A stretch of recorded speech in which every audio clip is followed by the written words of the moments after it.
राम सिंह को लाल सलाम। लाल सलाम, लाल सलाम। कॉमरेड राजा राम सिंह को लाल सलाम। लाल सलाम।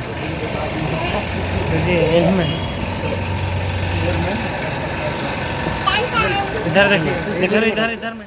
काराकाट सांसद राजाराम सिंह जी पहुंचे नगर पंचायत बारून के चेयरमैन इंदू देवी के आवास पर। नमस्कार, मेरा नाम आलोक है और आप देख रहे हैं आप तक न्यूज़ पॉइंट।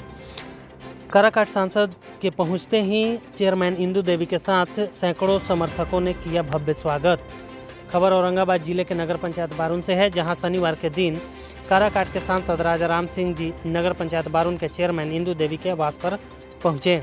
आपको बताते चले कि जैसे ही सांसद महोदय का नगर पंचायत बारून के चेयरमैन इंदू देवी के आवास पर आगमन हुआ, वैसे ही उनका स्वागत चेयरमैन इंदू देवी ने बुके, माला एवं अंग वस्त्र देकर उनका भव्य स्वागत की। वहीं राजद के युवा जिला उपाध्यक्ष चंदन कुमार सिंह ने माला पहनाकर उनका स्वागत किया। आपको बताते चले कि सांसद राजाराम सिंह ने बारून से संबंधित जटिल समस्याओं पर प्रकाश डालते हुए कहा कि सोन नगर जंक्शन पर प्रमुख ट्रेनों का ठहराव, एनटीपीसी व एनपीजीसी का उड़ता हुआ जहरीली राख एवं लोकल लोगों को नौकरी देने की बातचीत लगातार जारी है। धीरे धीरे सकारात्मक खबरें आने लगी है और जल्द ही आप लोगों की समस्याओं का निदान किया जाएगा। वहीं मौके पर मौजूद रहे शिक्षक बाबूधन सिंह, अशोक यादव, पूर्व पंचायत समिति सुनील यादव, बलवंत कुमार, शिक्षा निकेतन के प्रिंसिपल सीमा गुप्ता, वार्ड पार्षद सुरेंद्र यादव, वार्ड पार्षद दीपक कुमार प्रजापति, वार्ड पार्षद सोनू गुप्ता, वार्ड पार्षद आनंद कुमार, गुड्डू अंसारी, वार्ड पार्षद रिजवान इदरीसी के साथ कई अन्य लोग मौजूद रहे। क्या कुछ कहते हैं काराकाट सांसद, आइए सुनते हैं। सबसे पहले तो क्षेत्र की जनता को इंडिया गठबंधन को जीत दिलाने के लिए धन्यवाद, बधाई। और परिवर्तन की लड़ाई शुरू हो चुकी है।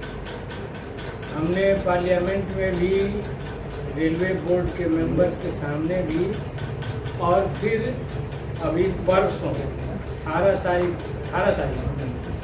मैं डीआरएम से मिला था तो उनसे कि तीनों स्तर पर हमने ये मांग उठा दी है कि कोरोना के पहले जो ट्रेनें जिस स्टेशन पर जहाँ रुकती थी वो फिर से उस ठहराव को बहाल किया और ठोस ढंग से भी सोन नगर में कौन कौन ट्रेनें रुकती थी, कोढ़ा में कौन कौन रुकती थी, लड़की सलैया में कौन कौन रुकती थी, केसर में किन ट्रेनों का ठहराव था, टिहरी में किन किन ट्रेनों के ठहराव की मांग है, ये सारा भी लिख करके दिया है। कुछ काम आगे बढ़ा है, जैसे आपको औरंगाबाद बिहटा रेल लाइन पर भी कुछ बजटीय एलोकेशन हुआ। अभी जो रेल मिनिस्टर से मिल करके हमने चिट्ठियाँ दी थी तो पहली मांग थी उसमें जो टिहरी में रेलवे ओवरब्रिज जो टूटा हुआ है, जिससे वो मकराइन होते हुए जो नासरीगंज का रास्ता है, जिससे हजारों लोग प्रभावित थे, तो वो बजाबता बजट अलॉटमेंट ही नहीं हुआ, उस पर टेंडर जारी हो चुका है 13 करोड़ 80 लाख का। इसलिए मतलब कुछ बातें आगे बढ़ी हैं रेलवे की दिशा में ये काम। और बाकी अन्य क्षेत्रों में एनटीपीसी का प्रदूषण है या एनटीपीसी को जो क्षेत्रीय विकास में सीएसआर फंड से योगदान करना है, इन सवालों पर मतलब अभी ऊर्जा मंत्री से हम मिले थे तो उनसे मुलाकात नहीं हुई, उनके पर्सनल सेक्रेटरी से मुलाकात हुई। तो दो बड़ी मांगें हमने उठाई। एक तो एनटीपीसी में ये सब जो सवाल उठ रहे हैं इस पर अधिकारियों को निर्देशित करने का कि वे सीएसआर फंड का उचित इस्तेमाल नहीं कर रहे, और सीबीआई के छापे ने यह बात साबित कर दिया कि किस तरह से सीएसआर फंड का बड़े पैमाने पर घोटाला हुआ है। तो ये बातें उठ गई। और दूसरी बड़ी मांग की है, और बारून में आप लोगों को ये बताएं, ये पहली बार हम पब्लिकली इस बात को डिस्क्लोज कर रहे हैं। एक हमने सुपरिटेंडिंग इंजीनियर बिजली विभाग के थे, वो संचरण के भी, ग्रिड के भी, उत्पादन के, और उसमें उन्होंने ही कहा कि सर एक, हमने कहा कि देखिए आप लोग जनता की मांग यहाँ पूरा करिए और आपकी जो मांग बनती है उसको हम ऊपर ले जाएंगे। हम केंद्र सरकार और बिहार सरकार दोनों से वार्ता करने में सक्षम हैं।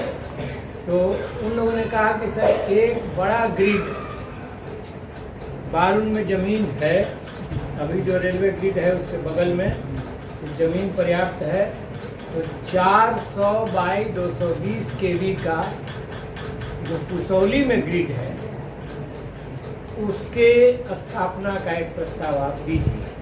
तो ऊर्जा मंत्री से मिल करके हमने ये दिया और तर्क भी दिए कि हमारे यहाँ से 2 थर्मल पावर है, इसी से पावर लेकर के जाता है 100 किलोमीटर दूर और फिर वहाँ से रिटर्न आता है। तो इसमें जो वोल्टेज ड्रॉप होता है, तो इस वजह से अगर हमारा एक हाई पावर ग्रिड बनेगा तो वो लॉस कमेगा। और अब दूसरा हमने लॉजिक ये दिया कि अब मान लीजिए कि बिजली उपभोक्ताओं की संख्या बढ़ गई, बिजली की ज़रूरत भी बढ़ गई, लोगों की आदतें भी बदल गई, तो इस लिहाज से बिजली की ज़्यादा खपत है। तो ये एक हाई पावर ग्रिड बनेगा अगर बारून में, तो कम से कम ये औरंगाबाद और रोहतास 2 जिलों को तो संभाल ही सकता है।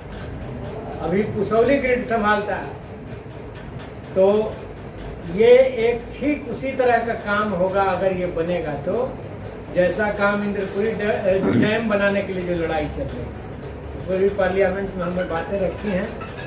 तो इस तरह से मतलब सिंचाई का प्रश्न हो, बिजली का प्रश्न हो, सड़क का प्रश्न हो, NTPC के तहत प्रदूषण रोकने का सवाल हो या CSR फंड के उचित इस्तेमाल का मामला, और तीसरा जो बड़ा एक वाइटल प्रश्न है रोजगार का सवाल। तो स्थानीय लोगों को रोजगार NTPC में मिले, यह सवाल भी हमने उठाया। तो इस तरह से कहिए तो ट्रेनों के ठहराव से शुरू करके बाकी हर मसले पर बातें उठा दी गई। अब कहिए कि हमारी सरकार नहीं, अभी भी सरकार से लड़ के लेना है।